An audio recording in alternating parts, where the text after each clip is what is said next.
And I want to start with just a basic proposition for this kind of study that is both simple but also not universally held in the yoga world.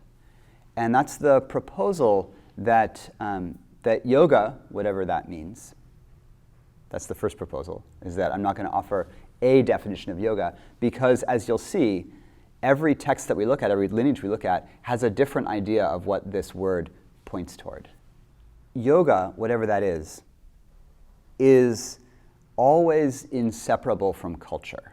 That's the first kind of basis of this class. And that means that we want to have kind of a historian's approach to the material. And this is complicated because yoga is sometimes behaves like a religion.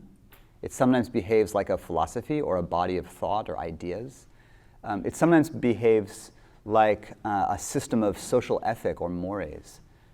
Sometimes it behaves like dogma, sometimes like an open, free-form conversation, and other things, sometimes like a shamanic mystical practice. Yoga always embedded in culture, so that when a teaching says, this is absolutely true, we want to both read, this is absolutely true, and we want to hold that the statement, this is absolutely true, was written down by certain people in a certain place, in certain times, under certain conditions. And those conditions are necessarily different from ours. So then, I hope that we can read material from actually many different traditions here. We'll look at 7 or 8 distinct lineages of yoga over the course of this class, and be, in a certain way, happy and at ease with the fact that they all say different things. So the first obsession to banish is that there is a single truth and that we're going to discover it. Even more so, that we could practice it or own it for ourselves.